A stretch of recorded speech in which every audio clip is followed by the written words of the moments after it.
Hola a todos, ¿qué tal? Buenos días. Yo soy Roberto Ojeda de Apapachos al Alma.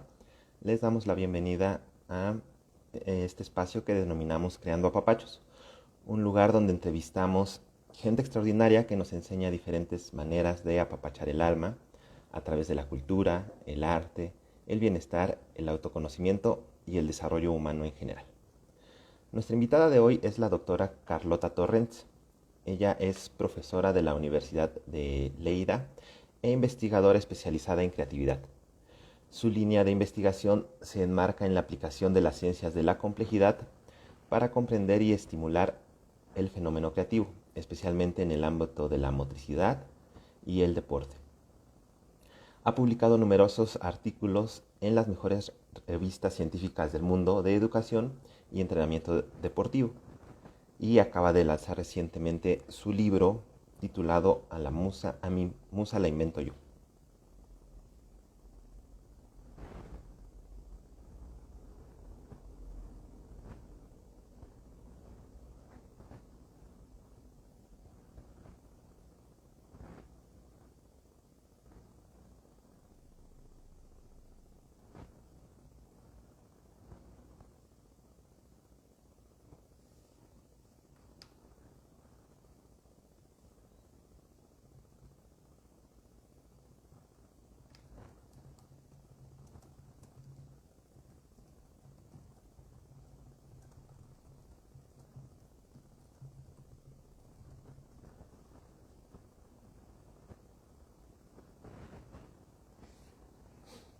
Esperamos solo que se conecte Carlota para poder iniciar.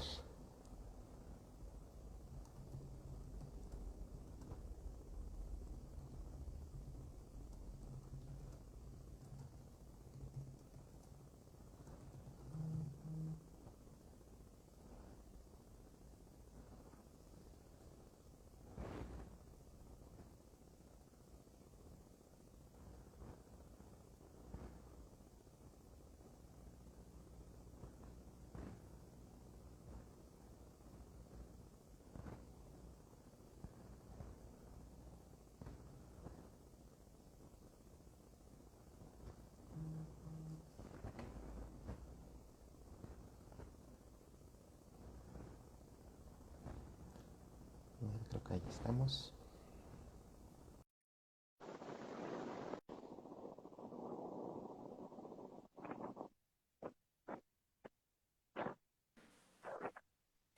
Hola, Hola Carlota, ¿cómo estás? bien. Disculpa que he visto que estaba como en otro. Debéis tener como dos perfiles o así. Sí, sí, no te Por preocupes. eso, por eso no lo veía. ¿Qué tal? ¿Cómo estás? Buenas tardes allá en España. Estás en Barcelona, ¿no? No, en Lleida. Oh, ya. Lleida está a 150 kilómetros de Barcelona. Ok. Bueno, pues muchas gracias por haber aceptado la invitación a este espacio para platicar un poquito sobre tu libro, sobre creatividad, sobre tu trabajo y conocer un poquito más de tu obra. Pues muchas gracias a vosotros por invitarme. Bueno, el primer punto sería preguntarte sobre cómo es que inicia tu relación con los libros, ¿no? Al final, eh, el hecho de que hayas escrito un libro quiere decir que la literatura, que la lectura estuvo cerca de ti desde siempre, ¿no? Sí, siempre he sido muy lectora. Y luego, bueno, por mi trabajo, yo soy profesora en la Universidad de Lleida. Y bueno, tenemos que como parte de nuestro trabajo, aparte de la dedicación docente, tenemos una dedicación de investigación y dentro de esa investigación tenemos que comunicar los resultados de nuestras investigaciones mediante publicaciones, en artículos, en libros. Entonces, bueno, sí que había publicado algún libro más, pero con un lenguaje mucho más académico, digamos, que es lo que he pretendido hacer con este libro. ¿En qué momento viste el libro, a mí me gusta alimento yo ya como algo que querías hacer? Porque mencionas ahí en el libro que de regalo de cumpleaños te plantaste hacer el libro, ¿no? Quiero decir que lo tenías ya ahí como un objetivo, ¿no? Sí, mira. En la investigación que hacemos, en mi grupo de investigación, que se llama Sistemas Complejos y Deporte, pues, bueno, aquí se ha empezado a conocer un poquito en los últimos años en España a nivel en el ámbito en el que yo trabajo, en las ciencias del deporte. Em, y bueno, lo están empezando a aplicar pues muchos entrenadores, pero es verdad que siempre nos critican un poco, que es muy difícil de entender lo que proponemos. Entonces, claro, era como un objetivo el hecho de clarificar esos conceptos que utilizamos, pues explicarlos de una manera pues más clara, más didáctica. Eso sí que lo tenía en mente desde hacía años de hacerlo. Y el formato del libro, pues bueno, eso sí que viene a partir de una canción de, de Jorge Drexler, la canción de La trama y el desenlace, Ujú. que en esa canción pues explica una relación de pareja, mediante pasean por Madrid, una pareja, dos paseantes distraídos, ¿no? Dice la canción, que de repente se sincronizan y empiezan a andar en fase. Esa frase pues tiene mucho que ver con el primer estudio que hay sobre la aplicación de la complejidad a la motricidad de un grupo de investigación de Estados Unidos que lo hicieron con un patrón de movimiento muy sencillo del movimiento de los dedos. Cuando empiezas a Ujú. moverlos así, pues si lo haces despacio, este patrón coordinativo es muy sencillo, pero cuando empiezas a hacerlo cada vez más rápido, acabamos haciendo esto. Acabamos Ok. poniendo los dedos en fase. Esta es una relación en contrafase y esta es en fase. Ese fue un primer experimento sencillo, digamos, con un movimiento muy sencillo, y luego eso se estudió con muchos patrones de movimientos, entre ellos también el caminar, como por ejemplo a una velocidad lenta el patrón de caminar es el más sencillo, pero a medida que vas aumentando la velocidad cambias el patrón de manera automática, digamos, a correr, porque es el patrón que más se ajusta a las necesidades del entorno en ese momento y lo que te resulta más fácil, correr en vez de caminar. O también a cómo se acoplan dos personas andando, como explica la canción de La trama y el desenlace. Entonces, bueno, pasó esa canción a ser un poco la canción de nuestro grupo de investigación, digamos, ¿no? Si había un congreso, pues la canción de entre actos era esta canción. Y bueno, esa sí que es la semilla de la idea para, sí, que las canciones de Jorge Drexler me ayudaran a explicar esos conceptos que son difíciles, digamos, de entrada, un poco densos, explicarlos de una forma mucho más amena. Ese era el objetivo. Sí, sí, sí, claro que creo que se cumple bastante bien. Antes de entrar un poco ya en la temática del libro, ¿nos podrías contar cómo será tu primer contacto con Jorge Drexler, con su música, estas canciones que tienen algo de ciencia y algo de magia y de mucha poesía? A ver, siempre, es verdad que siempre, pues claro, Jorge Drexler, su música siempre ha estado presente, pero yo no era así como fan, digamos, ¿no? Hace años no sabía quién era, pues imagínate, ha ganado un Oscar, pues claro que le conocía como artista, pero no seguía su música, creo que no me había llegado. Y fue un poquito a raíz del último disco publicado. Ahí es cuando, no sé por qué muy bien, conecté con su música y me empecé como a ponerme un poco fanática, ¿no? El de Salvavidas de Hielo, ¿cierto? Sí, el de Salvavidas de Hielo. Y sí, fue con ese primer disco que realmente empecé a ser fanática y quizá, no estoy segura, fíjate, pero puede ser que fuera a raíz de esa canción, de La trama y el desenlace fue lo que me empezó a hacer de ahí, pues voy a escuchar más música de Drexler y sí, pero es un poco de esa época, de la época de la que salió Salvavidas de Hielo. O sea que digamos que Recientemente, más o menos, ¿no? reciente, fan, ya te digo, le conocía, me gustaba, pero no había profundizado en su música. Mira, y qué tanto impactó que ahora el libro se inspira, ¿no? En parte en sus canciones. Sí, hombre, es un poco friki de alguna manera, ¿no? El mezclar. tantas cosas distintas, pero bueno, justamente el libro habla de creatividad y de no ponerte límites en cierto sentido, porque te facilita crear, pero a la vez darte la libertad de explorar, de experimentar. Y creo que es algo, en mi área no hay nada similar, digamos, ¿no? A este libro, en ese sentido, ¿no? Que haya un juego para explicar algo académico, pues creo que sí que es algo muy distinto a todo lo que se ha hecho hasta ahora. Ahora que tocas el tema de la creatividad, ¿no? Que es uno de los grandes temas que tratas en el libro, y que tocas también el tema del disco, ¿no? De Salvavidas de Hielo, que pareciera que juegan a lo mismo, ¿no? A ponerse límites para jugar en la creatividad, y que al final de lo que se trata es de ser lo más creativo dentro de esa cancha, ¿no? Claro, Dentro de ese claro. círculo. Sí, porque Salvavidas de Hielo lo hace todo con guitarras y Ujú. se pone esa limitación tan clara que no puede utilizar otro instrumento. Jorge Drexler se pone esa autolimitación de solo puede utilizar la guitarra y la guitarra se explora para que sea un instrumento percutivo, para que sea de cuerda y explora por ahí a partir de ese límite y eso es lo que une las canciones del disco, ¿no? No hay un tema conceptual que una al disco, sino lo que le une es ese límite, el hecho de utilizar Claro. las guitarras. Claro, es que coincidían muchas cosas, ¿no? Para utilizar la figura de Jorge Drexler en este libro. Coincidía pues esta canción que te he comentado, la de la trama y el desenlace. Coincidía, como tú has dicho, que es una persona que siempre intenta unir arte y ciencia. Coincidía que él en sus entrevistas explica sus procesos creativos y justamente utiliza siempre esta estrategia de autolimitarse. Y coincidía también que un poco lo que explico en el libro es que inventes a tus musas y que te ayuden a hacerlo también más placentero ese camino. Y para mí, pues pensar en las canciones de Jorge Drexler y jugar con ellas me era un plus a la hora de sentarme yo sola a escribir.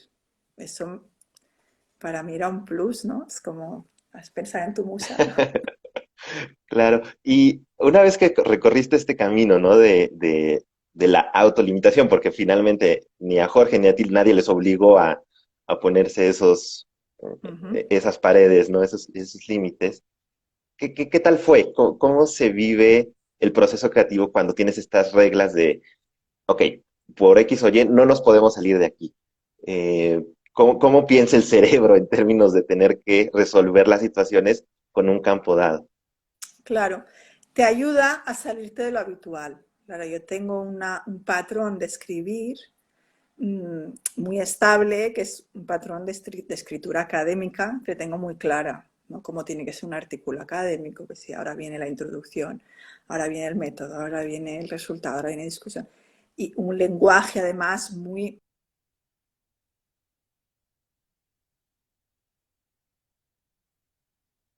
específico de literatura Ujú. científica. Entonces yo tenía que salirme de ahí.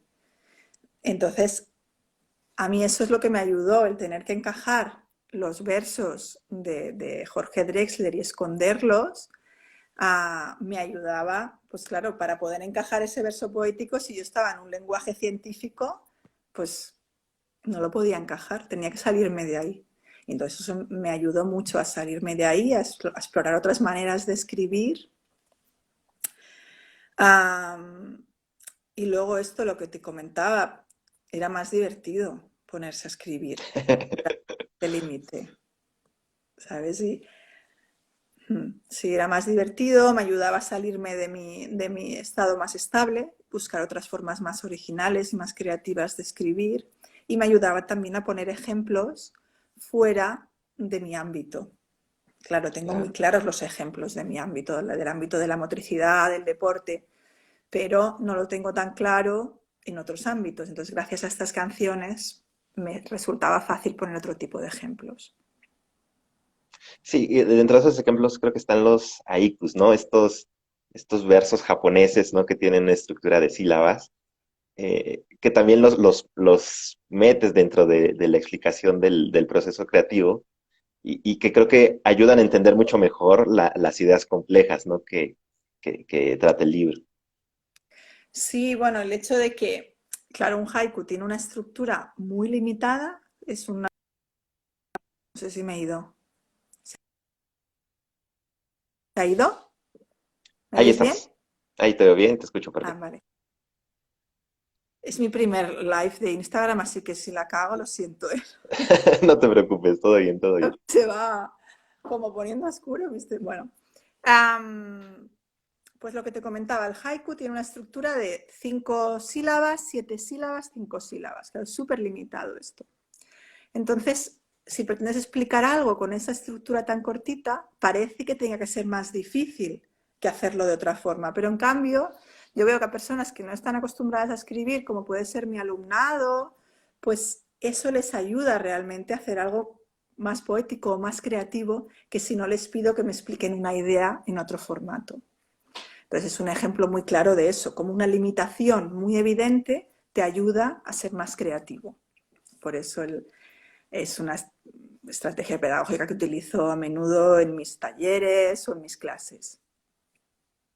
Y hablando ya de un tema un poco más social, ¿no? No de creatividad individual, sino colectiva. eh, ¿Crees que este periodo que pasamos, ¿no? De la pandemia, de estar confinados, de no poder salir, que al final fueron límites impuestos, no tanto por gusto, ¿no? En esta ocasión, sino porque la realidad así era, nos llevó a ser más creativos como sociedad? ¿Crees que se dio este ejercicio casi de forma involuntaria, pero que al final la sociedad sale más creativa de la pandemia? Me sabe mal decírtelo, pero yo creo que no. A ver. ¿Por qué? Porque creo que tiene una forma de U, esta idea de los límites. Entonces, tú cuando pones un poquito de limitas un poco, te ayuda a salir de lo habitual. Un poquito más, vale, pero cuando ya te pasas, llegas al revés, a una convergencia de respuesta. Para mí la pandemia ha sido demasiado limitante. Ok. Fíjate, en el confinamiento estábamos sin poder salir a la calle. Era, para mí es demasiado restrictivo y todas las limitaciones que se han puesto son tan restrictivas que para mí, que además quita mucho confort, quita muchos ingredientes para ser más creativos. Yo teóricamente pienso que algo así no ayuda y en la práctica lo que he visto, no sé qué te parece a ti, pero a mí no me parece que hayamos salido más creativos. O sea, me parece también lo contrario, que hemos salido un poquito peor de lo que entramos. De momento, tampoco hemos acabado la pandemia, no Claro. perdemos la esperanza, igual cuando se acabe la pandemia salimos mejor, pero yo de momento Sí, no, sí, no lo es como si, no sé, si Jorge hiciera todos sus discos solo con guitarra, ¿no? Llegará un punto en que ya no es tan innovador, ya no es tan bueno, ya no te llama la atención, ¿no? Claro, sí, sí, sí. Y más si ya no puedes salir de ese concepto que manejas, ¿no? Claro. Claro, ya sería demasiado limitante, o que el límite hubiera sido él solo con su guitarra. Que, bueno, él seguramente podría haber hecho un disco precioso, pero sí que es verdad que igual tan creativo como lo fue Salvavidas de Hielo no hubiera sido si fuera él solo con su guitarra, porque quizá ya es demasiado limitante para un disco, ¿no? Digamos, esa sí que sería la idea. Bueno. Mm. Ahora pasamos al siguiente gran tema del libro, que son los sistemas complejos. Y aquí te daré una tarea compleja, ¿no? Si nos puedes explicar, ¿no? En palabras sencillas, ¿no? A grandes rasgos, obviamente, de qué van los sistemas complejos y realmente qué tienen que ver con la vida cotidiana de las personas. Ujú. Los sistemas complejos es en realidad todo sistema que tiene tantas variables que interactúan que se hace impredecible su comportamiento. Y eso se cumple pues, en cualquier sistema vivo, por ejemplo. Una persona somos un sistema complejo, una planta también es un sistema complejo. Cualquier organismo vivo es un sistema complejo. Y nuestro comportamiento es impredecible. También puede ser que sea un sistema no vivo, pero que tenga muchas variables. Por ejemplo, el clima. El clima es un Claro. sistema complejo porque hay tantas variables que intervienen que, bueno, pues hay modelos que modelizan el clima y a corto plazo se puede más o menos predecir, pero a largo plazo es imposible de predecir. La economía es un sistema complejo, entonces las matemáticas de la complejidad estudian todo este tipo de sistemas para poder hacerlos un poco predecibles. De alguna manera poder predecir un poco cómo se van a comportar, pero nunca te van a poder explicar exactamente qué va a suceder en cada momento del tiempo, como sucede en un sistema lineal, que sabes qué va a pasar en el futuro exactamente. En cambio, a un sistema complejo, pues puedes decir más o menos cómo se va a comportar en el futuro, pero solo puedes aproximarte, no vas a poder predecirlo con exactitud. Esa sería un poco la definición más básica de...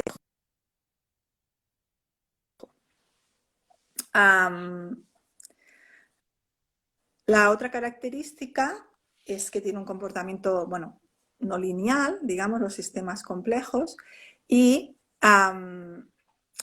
que cumplen principios que todos los sistemas complejos los cumplen, esos principios de comportamiento. Entonces, estudiar lo que sucede en un sistema complejo me va a servir para comprender lo que le sucede a otro. Entonces, nosotros, ¿no?, desde nuestro grupo de investigación, lo que hemos hecho es todos estos principios de comportamiento que se ha estudiado desde la física, desde la psicología, desde las matemáticas, los hemos aplicado al estudio de la motricidad. Porque, ¿qué ha pasado? Que muchas veces, pues, se ha tratado a la persona como un sistema simple. En la pandemia también ha pasado lo mismo, muchas veces. Se ha tratado muchas veces, ¿no?, como que se va a solucionar con una solución. O sea, que va a haber una única solución a la pandemia, cuando la pandemia es algo mucho más complejo que no se puede resolver con una única propuesta de solución, que es la que ha habido. Digamos, muchas veces intentamos buscar soluciones simples para problemas complejos. Y Claro. no va así la cosa. Los problemas complejos se resuelven con un tratamiento complejo del problema. Entonces, bueno, nosotros lo hemos reflexionado inicialmente en el deporte, que también ha pasado eso. El entrenamiento deportivo ha estado clásicamente muy influenciado por teorías muy mecanicistas, muy basadas también en la fisiología más clásica, en la medicina occidental. Y entonces nosotros hemos aportado una visión mucho más compleja de esos procesos de entrenamiento. Y bueno, pues yo me especialicé más en la creatividad motriz. Y de ahí, pues bueno, comprender la creatividad como un fenómeno complejo. Ok. No sé si lo he hecho Aquí, fácil. no, no, no, no, claro que sí. Aquí es donde se liga tus clases de danza y expresión corporal. O llegaron primero el baile, ¿no? La expresión corporal antes de los sistemas complejos. Porque se me hace interesante la relación que hay, claro, ¿no? Claro, mira, yo siempre había hecho deportes relacionados con la danza, la gimnasia rítmica, gimnasia aeróbica, hacia danza también. Pero yo estudié ciencias del deporte. Y entonces mi tesis doctoral, pues bueno, gracias a la influencia de mi mentora, de la profesora Natalia Balaguer, pues empezamos a investigar en este ámbito, pero en el entrenamiento deportivo. Entonces sí que es verdad que mi tesis doctoral fue enfocada al entrenamiento deportivo, pero una vez ya finalicé mi tesis, pues sí que lo empecé a aplicar más a mi pasión, digamos que es más este tipo de actividades motrices más ligadas al arte, como son la danza, y de hecho mi asignatura, donde soy yo profesora titular, es la asignatura de expresión corporal y danza. Entonces, Ok. bueno, sí, fue por ahí, fue ese camino, es el que recorrí. Es un sistema complejo, ¿no? Inclusive. Sí, también. A ver, también es verdad que mi tesis era de entrenamiento, pero estaba bastante aplicada a la gimnasia aeróbica. O sea, tampoco es que me fuera tanto de mi ámbito, digamos. Mm. Y no sé, escucharte hablar de la definición propia del sistema complejo parecería, usando, ¿no? La canción de Derek, de perseguir una quimera, ¿no? Tratar de comprender algo que por sí mismo no puede ser predecible, ¿no? O tratar Claro, de, claro, pero es que esa pareciera un quimera, sueño ahí, complicado de lograr. claro, pero es que esa quimera es la que nos enfrentamos siempre. Si queremos entenderlo como un sistema simple, lo que no es simple, pues no, simplemente nos estamos equivocando. No Claro, puedes claro. considerar algo que interviene el ser humano, no lo puedes intentar comprender con leyes simples, porque su comportamiento es complejo. Entonces intentas entender su comportamiento a partir de dividirlo en partes y estudiar cada parte por separado, no estás considerando realmente su naturaleza compleja. Entonces, si pretendes predecir que va a haber una relación directa de estímulo y respuesta, bueno, no va a funcionar, por mucho que te empeñes no, si hago esto, va a pasar esto. Si te tomas esta pastillita, te va a pasar esto. Pues no, no Claro, va a ser la sí, cosa. sí. No, la salud no se puede entender desde esa simplicidad, ¿no? Por ejemplo. Sí, Porque, inclusive creo que el efecto polarizador que hay hoy en día, ¿no? De algo es bueno o algo es malo, eres de izquierda o eres de derecha, ¿no? Estás claro, en favor o en contra de algo. Tiene que estar prácticamente blanco-negro, ¿no? Y estos sistemas complejos vienen a derrumbar eso, ¿no? Porque algo tiene que ser bueno o malo. Puede ser bueno en unas características, malo en otras, ¿no? Pero no se totaliza. va a depender del entorno en el que se encuentra. Fíjate que esto que comentas, nosotros, bueno, empezamos a investigar este experimento que te comentaba antes. El investigador principal se llama Scott Kelso y bueno, pues afortunadamente en los últimos años hemos podido trabajar con él. Y él justamente tiene un libro dedicado a esto que estás comentando, que se llama The Complementary Pairs, Ujú. las parejas complementarias, que en realidad no son opuestos. Esto del bueno y el malo es algo que se necesita una cosa con la otra y que hay una interacción y que se necesitan ambas. Mira, nosotros mira, el último artículo que publicamos con él, con Scott Kelso, hablábamos del aprendizaje cooperativo, que está muy de moda, ¿no? Si os dedicáis a la educación, seguro que lo conocéis porque es un método que está muy de moda, el aprendizaje cooperativo. Y justamente lo que planteábamos era que para que la cooperación incluye la competición, porque cuando cooperas hay diferentes ideas en las que tienes que elegir una de ellas para trabajar. Hay una competición entre las ideas. Entonces, siempre que hay cooperación, también hay competición. Y reflexionábamos sobre esos conceptos que de hecho el aprendizaje cooperativo surgió en un momento pues, de mucho que predominaba el conductismo, la competitividad. Entonces fue muy positivo que saliera ese método del aprendizaje cooperativo. Vale, estuvo bien, pero ahora que ya tenemos más conocimiento, pues valoremos también cómo utilizar ambas estrategias, que ambas son válidas y ambas son positivas y la competición es algo inherente también a la vida. Claro, esto tiene que ver un poco con la dialéctica, ¿no? El hecho de oponer ideas y que de ahí salga una nueva idea y que vaya evolucionando el pensamiento, ¿no? Si te Claro, quedas solo con que hay una idea válida, pues eso anula el crecimiento, el desarrollo del pensamiento, ¿no? Del aprendizaje inclusive. claro, hay una relación todo el rato de competición y cooperación. Mm, sí, sí. Creo que en este tema está interesante y lo tocas en uno de los capítulos que es Décimas al Guernica, ¿no? Que Ah, habla sí, de la creatividad colectiva. sí, sí, sí. Sí, ahí hablo justamente de ese artículo que creo que lo cito, sí. Claro, al ser más reciente y el libro ya está escrito desde hace más tiempo, pero creo que lo pude llegar a incluir. Cuando ya tenía escrito el libro, llegué a incluir este artículo. Sí, que no lo explico muy extensamente, porque bueno, ese capítulo lo decidí escribir en décima para jugar un poco con esa limitación que se pone a menudo Drexler. Pero bueno, dejo ahí la semillita para que quiera interesar, pues que lea el artículo, ¿no? No, sí, y Sí, está bien interesante el hecho de decir que no es lo mismo la creatividad que tú crees tener por ti mismo a cuando el ejercicio se hace con muchas personas, ¿no? Con muchos elementos que cada quien aporta su parte. claro, en teoría la creatividad colectiva deberías obtener un producto realmente más creativo que si estás tú solo. Si el proceso, digamos que se hace bien, lo lógico es que el producto que resulte de la creatividad colectiva sea más creativo. Pero para eso pues tiene que haber esa libertad, ¿no? De proponer ideas diferentes, de compartirlas, de discutirlas, de que se haya conflictos, pero que se resuelvan con esa competición que decíamos, de bueno, pues que la idea que más convenza sea la que se utilice, y en teoría eso tiene que ser un proceso que ayude a ser más creativo, esa creatividad colectiva, y es lo que se utiliza, ¿no? En empresas que valoran mucho la creatividad de sus productos, suelen utilizar este tipo de estrategias de trabajos colectivos, claro. Mm. Ahora me gustaría plantearte una pregunta que está un poco fuera de la textura del libro, pero me gustaría conocer tu opinión en cuanto a la inteligencia artificial que pareciera que al final te define, ¿no? A lo mejor un algoritmo te dice, ah, esta canción te va a gustar, ¿no? O esta Ujú. película puede interesarte, ¿no?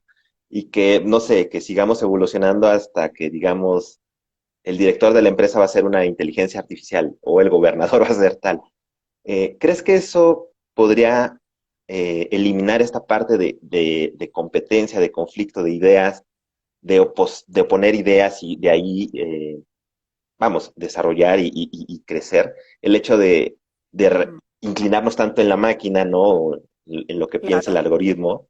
Ujú. claro, porque la máquina, pues, es un sistema complicado, pero no es un sistema complejo, que no tiene la capacidad de autoorganizarse, de adaptarse a los cambios, de generar nuevas ideas, porque está programada para actuar de una manera determinada, ¿no? Por ejemplo, es el logaritmo, te programa para determinar. Entonces, de momento no existen máquinas que realmente puedan ser creativas, por eso, porque son sistemas complicados, pero no son sistemas complejos. Y de hecho, pues bueno, los logaritmos de la música lo vemos, ¿no? Que sí, vale, es verdad que estas aplicaciones encuentran canciones que son afines a ti, pero no te hacen descubrir nada diferente, como si Claro. escuchas un buen programa de radio en el que hay alguien, una persona detrás que busca nuevos autores, qué tal, y que te, ostras, dices, ostras, esto qué guapo, que no tiene nada que ver ponerte la lista del Spotify que escuchar tu programa de radio favorito. Y de momento yo creo que ahí tenemos una ventaja frente a las máquinas. Bien. Otro capítulo que hay en el libro es el de bailar en la cueva, que ahí explicas, ¿no? Y mencionas mucho del estado de flow, de este Uh estado -huh. donde parece que el deportista, ¿no? Me parece que es el ejemplo que pones, entra como en un bloqueo y empieza a hacer su rutina, ¿no? O su disciplina de una manera que parece no estar tan, tan mecanizada, tan pensada, ¿no? Sino que Uh fluye -huh. naturalmente. Y por ahí lo ligas con una parte de mindfulness, ¿no? De estar como consciente, presente. ¿Nos puedes hablar un poco de esta relación, el estado de flow y el estar presente, ¿no? El mindfulness. Sí, bueno, tiene mucha vinculación el estado de flow y el mindfulness, como tú has dicho, pues el estado de flow es entrar en esa situación en la que sientes que no estás pensando, sino que el comportamiento emerge de manera fluida, digamos que sería la explicación del flow. Y el mindfulness, pues necesitas estar, ¿no? En ese estado de conexión. Um, Sí, nosotros ahora estamos haciendo un estudio relacionado con el mindfulness, de aplicar un programa de mindfulness a equipos de fútbol, tanto a los jugadores como a los entrenadores, y les preguntamos, por ejemplo, ¿no? Si entran en flow, este tipo de conceptos. Están muy vinculados estos dos conceptos y son muy útiles, digamos, para el deporte. Ahora hay muchas propuestas de mindfulness aplicadas al entrenamiento, y con esta idea, claro, que sean más conscientes las personas de su estado, que se conozcan y que puedan al final llegar a un poco más de la autogestión de sus entrenamientos, por ejemplo. Si tú te conoces, puedes saber si hoy puedes entrenar más, si puedes entrenar menos, hasta dónde te puedes. Y es una manera también de prevenir, por ejemplo, lesiones, que muchas Claro. veces estamos acostumbrados a que alguien desde fuera nos diga lo que tenemos que hacer, tanto en educación como en entrenamiento. Y quizá nos falta confiar más en las personas con las que estamos en esos procesos para que sean ellas las que un poco, bueno, dirijan su propio proceso, que realmente van a ser los que más van a saber cómo se encuentran en ese momento. Y creo que es muy Sí, interesante. creo que había uno de tus colegas mencionado un tema de en los entrenamientos personalizados, que dice, no es personalizado si lo estás haciendo con una rutina estricta, ¿no? Si los ejercicios son con aparatos fijos, ¿no? O sea, si tu entrenamiento al final tiene que adaptarse a lo que ya está establecido y no permites, ¿no? Que el cuerpo te hable, ¿no? O escuchar al cuerpo, ¿no? Y decir, este ejercicio no va, o puedo dar incluso más, ¿no? Puedo hacer más repeticiones de las que marca el programa, puedo hacer no sé. Claro, sí, la idea es que, ok, puedes tener un programa de entrenamiento, por supuesto que lo puedes tener, pero que ese programa no sea una jaula de la que no puedes salir, sino que sea algo flexible y que dependa del momento presente en el que esté pues la persona deportista, que se escuche y que, pero claro, eso a lo mejor necesita previamente un proceso de aprendizaje de escucharse, que es algo que no Claro. hacemos habitualmente. Entonces, el aprender a escucharse, ya sea con mindfulness o ya sea con otro tipo de prácticas, pues creo que es muy importante para conseguir eso, que seas capaz de gestionarte y de escucharte, si esa creo es la palabra que más recoge esta idea. En el momento en que estabas redactando el libro, ¿no? Y poniendo los versos dentro del texto, explicando, ¿no? Cada uno de los temas, ¿te sentiste en este estado de flow? ¿Crees que llegaste a este punto en donde escribías y lo hacías naturalmente? Pues a ratos sí, como siempre. A ratos sí y a ratos no. El flow no es algo estable, No digamos. se En el puede vivir flow, siempre en flow tampoco, ¿no? claro, el flow es un estado, pues sí, sí, sí, entras y sales, no entras en flow y te quedas permanentemente, sino que, bueno, entras y sales. Y sí, creo que había momentos en que sí y otros en que no, que estaba encallada o que yo soy un poco metódica, digamos, entonces sí que tenía como mis horarios y diarios de escribir. Entonces, pues bueno, claro, no era aquello que escribes cuando te inspiras, sino en el horario en el que me imponía, ¿no? También para mi organización familiar. Con lo cual, pues hay días que es más fácil meterte en eso y otros que no. ¿Crees Mm. que nos puedas compartir, desde tu experiencia, claro, alguna herramienta, ya sea de mindfulness o de cualquiera de las técnicas que conoces, que ayuden a entrar más fácil a ese estado de flow? Um, bueno, quizá esto que le hemos dicho, ¿no? Hacer ya sea mindfulness, meditación, cualquier tipo de conciencia corporal, en sensopercepción, lo llaman más en Argentina, por ejemplo, de estas prácticas de sentir tu cuerpo, de percibirlo, de notar cómo está, ser capaz de notar eso, ser capaz y estrategias que te ayuden un poco a no pensar mientras practicas.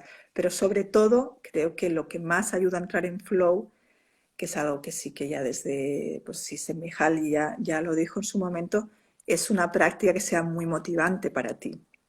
Digamos que esa es la clave para entrar en flow.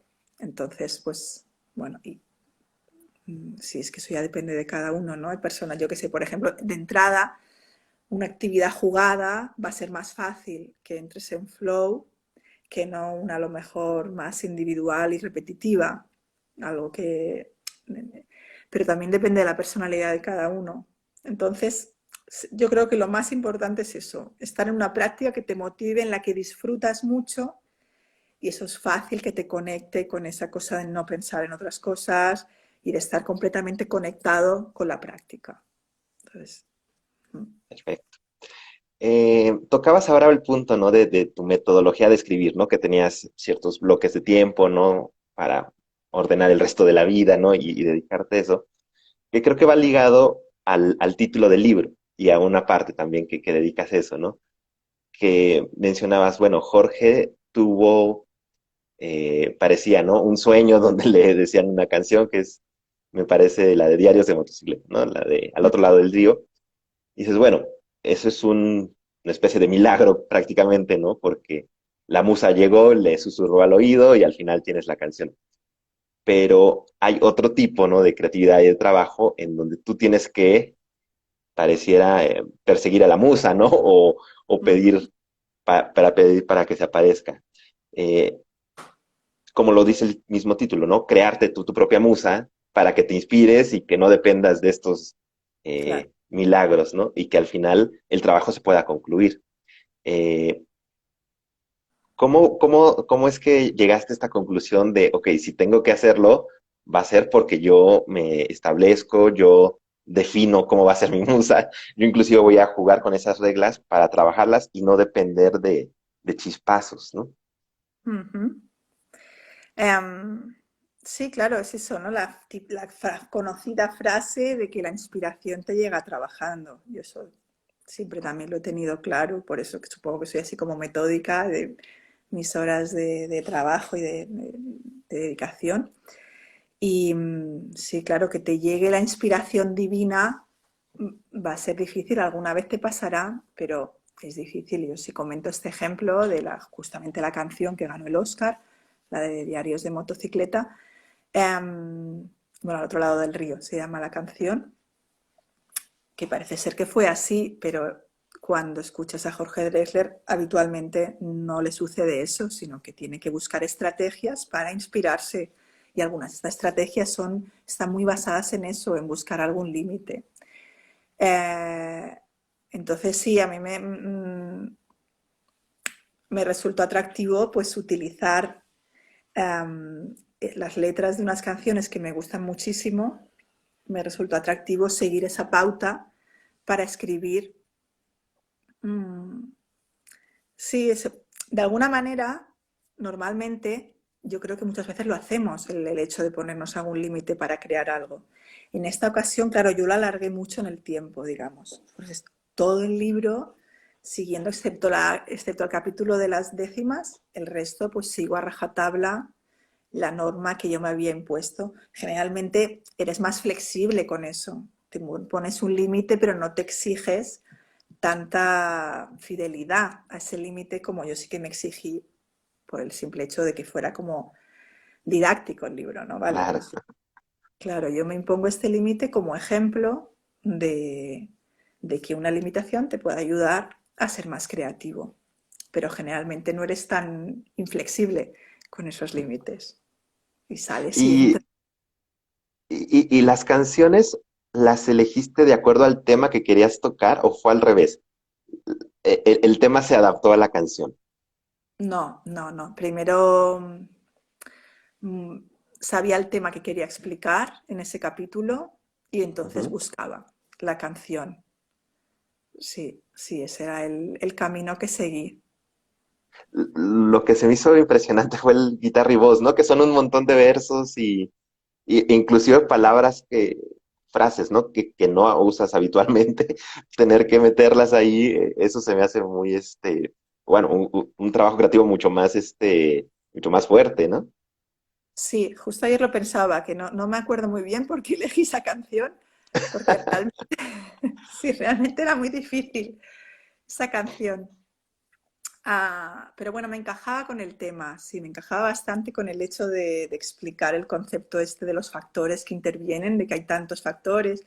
Y bueno, sí, me encajaba con ese tema y hice ese ejercicio, sí, fue la más difícil, de encajar. Y por eso también en algún momento pongo alguna estrofa entera, ¿no? Que explico la anécdota esta real, de que le tocó una serenata a una amiga mía, el mismo Jorge Drexler, le tocó una serenata. Y entonces aprovecho esa anécdota para pues ya poner un trozo de la canción, digamos, sobre todo la parte más romántica, que es que era lo que más difícil me resultaba de encajar. Claro, también la parte de la trama y el desenlace, esta historia, no sé si real o no real, de cuentas de un chico que te está cortejando y tal, ¿no? Eso también se me hizo muy, muy bueno, ¿no? Porque también vamos, la escena que pinta la canción es romántica, ¿no? No es un paseo de pareja. Meterlo para explicar este tema de la creatividad, ¿no? Y de los sistemas complejos, muy bueno. Claro, yo de entrada buscaba canciones que no fueran románticas para los capítulos, porque si no, claro, era más difícil de encajar. Pero claro, esa canción, esa tenía que estar. La trama del desenlace, porque es el origen de todo. Entonces esa canción tenía que estar, entonces ahí, pues claro, ahí tocaba, en ese capítulo tocaba explicar una historia de amor y, y bueno, de momento sí, los feedbacks que estoy teniendo es que ayuda, la historia ayuda a seguir pues un tema que no es fácil, claro, son temas académicos que no son tan sencillos de comprender y bueno, de momento los feedbacks que voy teniendo es que sí, esas anécdotas les ayudan a seguir mejor el libro.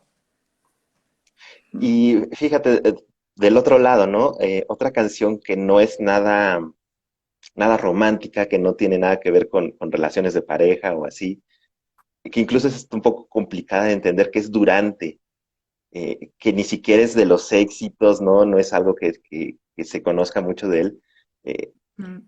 pero que sí es mucho más, con una visión mucho más amplia, ¿no? Más allá, yo creo que de la ciencia quiere explicar algo mucho más complejo. ¿Qué te lleva a meter Durante al libro?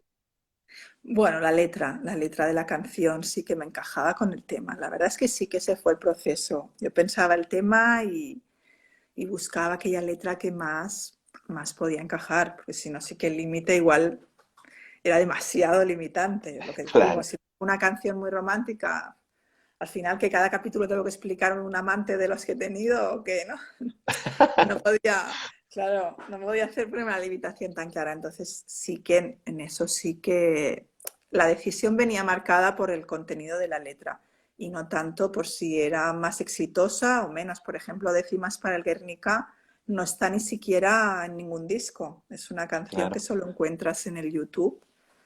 Pero claro, es que era perfecta para explicar la creatividad colectiva.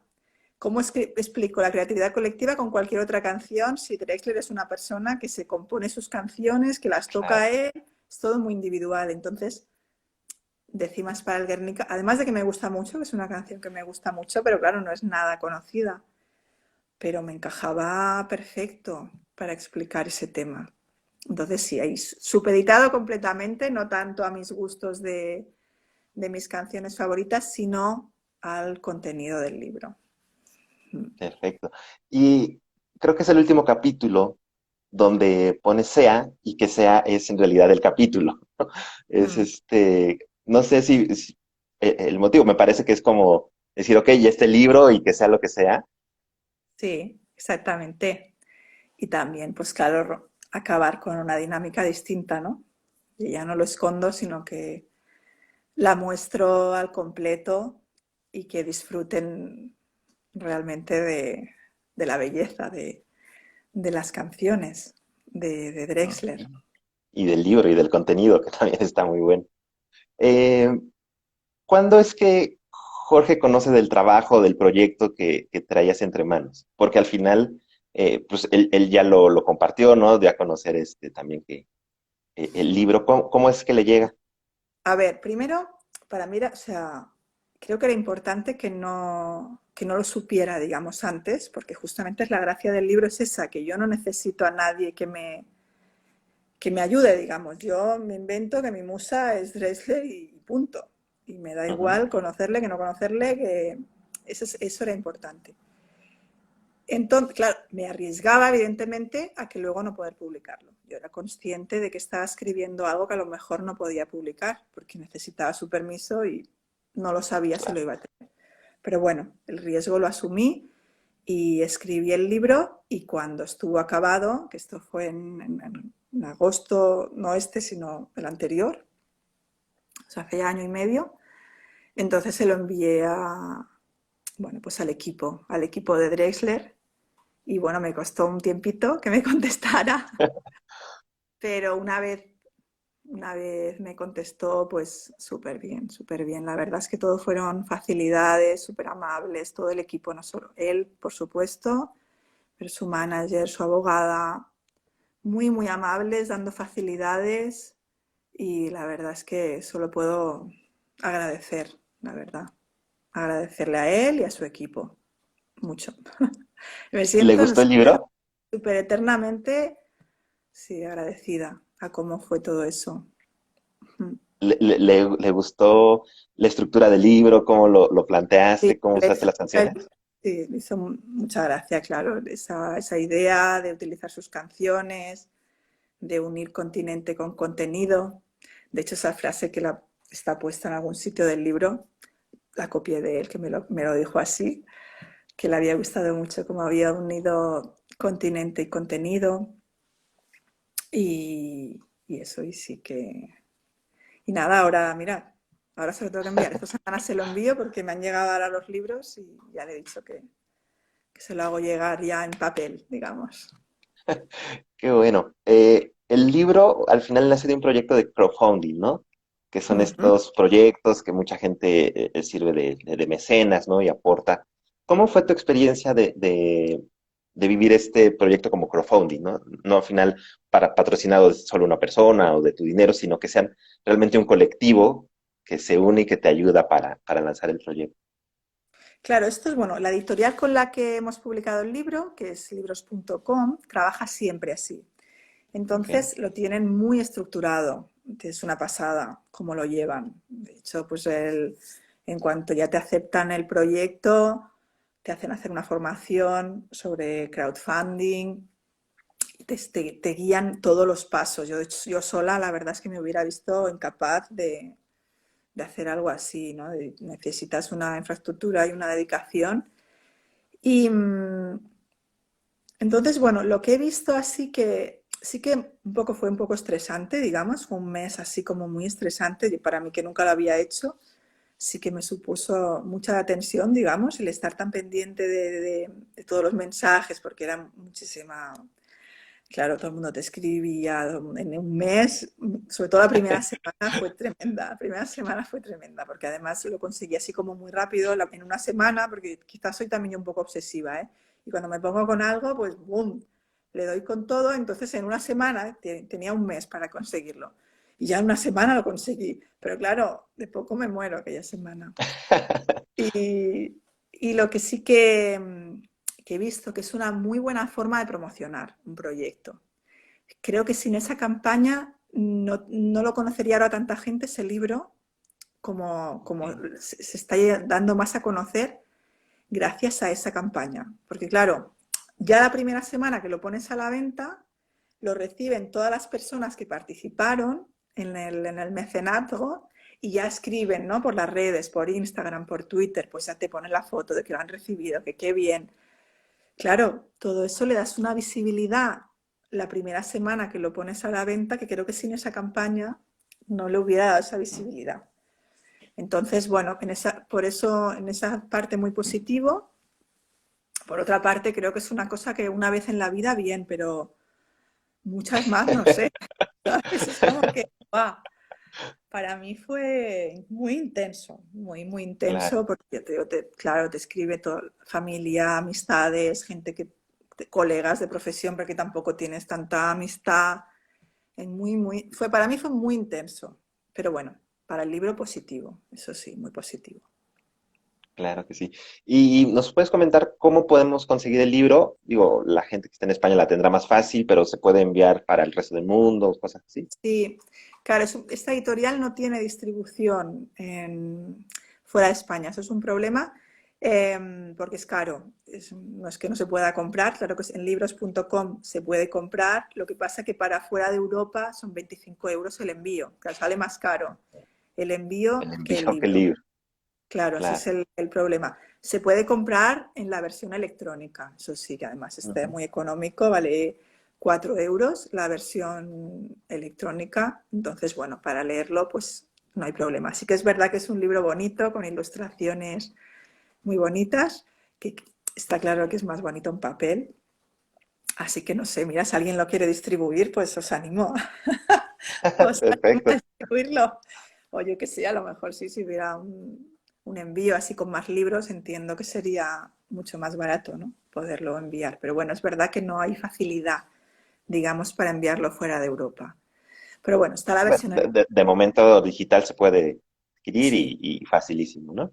sí, es muy barato además. La verdad es que la opción electrónica es muy económica.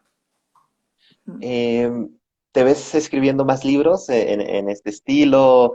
¿Te gustaría explorar otra parte de literatura? ¿Qué viene para ti después de esto? Pues me ha gustado mucho la experiencia. La verdad es que me ha encantado. Me ha gustado demasiado. Eso sí te lo digo. Me ha gustado demasiado porque tengo mucho trabajo yo en mi trabajo y solo me falta ir añadiendo aventuras. Em, pero sí, sí, seguro que escribo más cosas. Em,